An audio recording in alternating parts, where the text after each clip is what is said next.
There's a story in the book of Daniel where 3 men were told to bow down to Babylonian gods or else be thrown into a fiery furnace. They told the king, "If this be so, our God whom we serve will deliver us from this fiery furnace. But even if he doesn't, we're not going to bow down to the Babylonian gods that you told us to." So the 3 of them were thrown into the fiery furnace, and immediately Nebuchadnezzar the king saw 4 men walking around unbound. And then the 3 men came out of the fire, and the fire had no power over them. They weren't harmed at all. 3 years ago, I felt like I was being thrown into a fiery furnace too. I was 21 years old, and I received a phone call that would change the course of my life forever. My mom called me and proceeded to tell me that she was diagnosed with stage 4 lung cancer. I stopped where I was, in full shock, hung up the phone, and began to weep in the middle of Mass Ave in Boston. From that moment, my life became a whirlwind of driving my mom to doctor's appointments, CT scans, MRIs, and biopsies. I filled the role of my mom's primary health care proxy throughout this whole journey. The cancer started in her left lung and had moved already to her brain and her abdomen and was even pushing on her vocal cords, which made her voice really high and raspy, which would never go back to normal. The oncologist told us she probably had 1 to 2 good years left because besides the cancer, she was pretty healthy. I drove her to her first chemo appointment on December 5th, and I remember being so nervous not knowing how her body would react as we pumped her full of drugs for 4 hours. We would have a couple doctor's appointments a week, and gosh, every time we went to the doctors, it felt like they would give us more bad news. First, the cancer moved more spots in her brain, and then the cancer moved to her spine, so they had to rush us to Boston for an emergency 9-hour surgery to remove the cancer so she wasn't paralyzed. Then the cancer moved to her other lung, making it even more hard to breathe. Finally, in February, we ended up in the hospital just 4 months after her diagnosis. Her oncologist came in and told us we had tried everything we could. This was the time to make her comfortable and let the cancer take her life. I slept with her in the hospital for 5 days straight. And finally, she went to be with Jesus on the night of February 17th, just hours after her 60th birthday. The 4 months of her cancer journey were pure despair, where every day was harder than the last.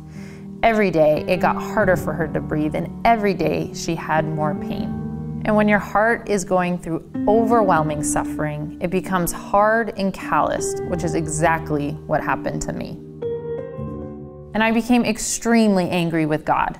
I had prayed every single night for him to heal her. And I knew, I'd never doubted that he could just whisper one word and she would be completely healed of all the cancer. But he didn't do that. If he truly loved me, then why would he make me watch my mom suffer so intensely? And if he is a good father like he said he is, then why would he put his daughter through so much despair? I didn't want to believe in God anymore because it felt like he had turned his back on me, like he didn't even care that my life was shattered into a million pieces.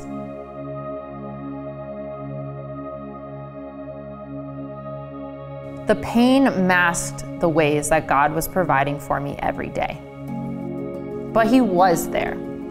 He was there in the meals that were dropped off at our house, and by the way, Pilgrim Church and Faith Community Church and many other friends and family paid for medical bills and funeral fees. And most importantly, God had the foresight to introduce me to the Keim family 5 years earlier, who would help me pick up the pieces of my shattered life. The Keim family gave me a room and a bed when I didn't have a place to go. And they even gave me a car when mine died. And Andrew Keim faithfully kept me standing in the darkest moments. God placed friends and family around me to help me even when I didn't know I needed help. I still don't know why God didn't heal my mom on earth or why he didn't deliver me from this fire. However, because of Jesus, I am standing here today and somehow still have hope despite my suffering. I know when I was in the fire, Jesus was feeling the flames with me. And I know when I was weeping as she took her last breath, he was weeping too.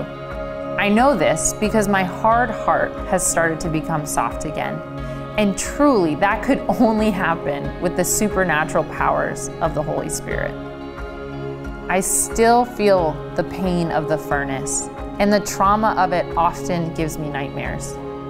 She wasn't there on my wedding day, and she won't be there to see me have my first child. But I am confident that one day when I get to see Jesus face to face, I have really good reason to believe my mom is going to be the one standing right behind him. Those three men believed God would be there despite being thrown into the fire, and I will do the same. Because even an experience like this could not separate me from the love of God. And that is where my hope comes from.